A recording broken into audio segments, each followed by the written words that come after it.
गाजियाबाद में सूर्या हत्याकांड के मुख्य आरोपी असद को पुलिस ने एनकाउंटर में मार गिराया था।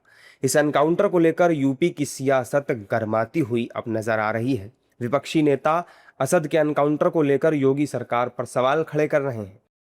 महाराष्ट्र में समाजवादी पार्टी के अध्यक्ष और विधायक अबू आजमी ने यूपी पुलिस की कार्रवाई पर सवाल उठाया। उन्होंने योगी सरकार पर धर्म देखकर एनकाउंटर करने का आरोप लगाया है। अबू आजमी ने कहा कि कोई व्यक्ति क्रिमिनल है तो उसे सजा होनी चाहिए, अगर बड़ा अपराधी है तो उसे फांसी की सजा दे दो, लेकिन यूपी में धर्म देखकर एनकाउंटर किया जा रहा है। नहीं, ये बिल्कुल गलत है। कहीं भी उन पे फायरिंग नहीं होती, शायद ही किसी केसेस में फायरिंग होती होगी, लेकिन ये बिल्कुल मॉडस ऑपरेंडी बन चुका है कि आदमी को पकड़ो। देखिए, क्रिमिनल है, उनको सज़ा तो होनी चाहिए, उनको सज़ा होना चाहिए। अगर बहुत बड़ा क्रिमिनल है तो फांसी की सज़ा दे दो, बिल्कुल। लेकिन इसके लिए एक संविधान बना हुआ है कि आदमी को पकड़िए, आप उससे कबूलवाइए क्या क्या किया उसने, उसके बाद उसको कोर्ट ले जाइए, उसको जेल कीजिए, कोर्ट चलाइए, उसको फांसी की सज़ा दीजिए। लेकिन यूपी में ये बहुत ज़्यादा, और वो भी एक धर्म को देख के किया जा रहा है। अगर किसी मुसलमान को किसी ने मार दिया तो उसका एनकाउंटर जल्दी नहीं होता है, किसी यादव को मार दिया उसका एनकाउंटर जल्दी नहीं होता है, लेकिन किसी हिंदू को किसी और मुसलमान ने मार दिया या किसी यादव ने मार दिया तो उनका जल्दी एनकाउंटर होता है। ये कोई तरीका नहीं है। अबू आजमी के इस बयान ने यूपी की सियासत को एक बार फिर गरमा दिया है। असद का एनकाउंटर अब सियासी बयानबाजी का मुद्दा बन चुका है। जहां एक और विपक्ष असद के एनकाउंटर पर सवाल खड़े कर रहा है तो दूसरी तरफ सत्ता पक्ष के नेताओं ने इसका स्वागत किया है। सत्ता पक्ष के नेताओं का कहना है कि अपराधियों का एनकाउंटर नहीं होगा तो क्या उनका स्वागत किया जाएगा? अब मैं उनसे कहना चाहूँगा, आजमी साहब, आपके सामने कोई आके गोली चला रहा हो और आप उससे पूछोगे कि भैया तुम हिंदू हो या मुसलमान हो, और उसके बाद पुलिस गोली चलाएगी क्या? पुलिस को हथियार क्यों दिया गया है? आत्मरक्षा के लिए दिया गया है, समाज की रक्षा के लिए दिया गया है। और अगर कोई अपराधी बराबर से गोली वर्षा करता है तो पुलिस के पास में ऑप्शन क्या है?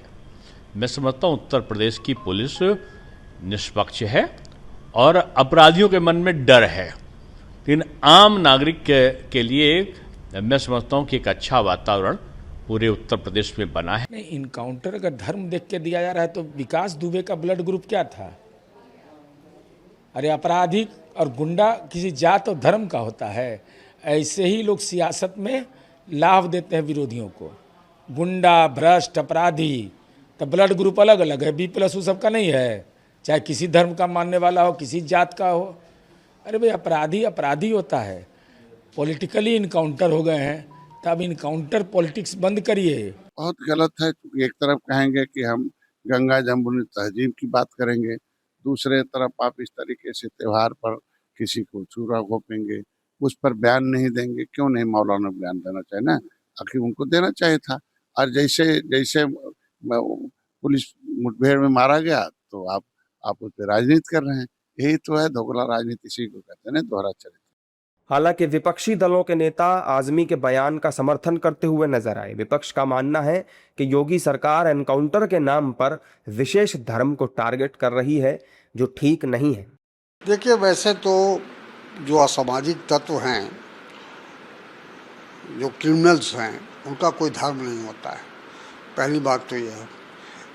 लेकिन अगर सरकार इस तरह से अगर पिक एंड चूज करता है, भेदभाव करता है, तो ये उचित नहीं है। ये मेरा ख्याल है कि नहीं होना चाहिए।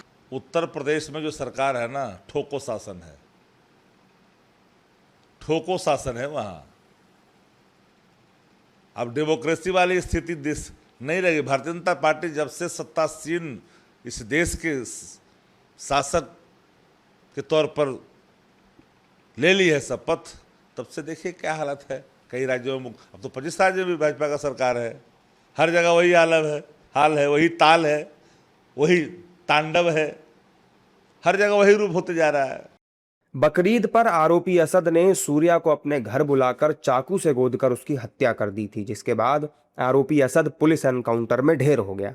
वहीं गाजियाबाद पुलिस ने असद के अवैध मकान को ध्वस्त करने के लिए 15 दिन का अल्टीमेटम दिया है, यानी जल्द ही बुलडोजर कार्रवाई की जाएगी।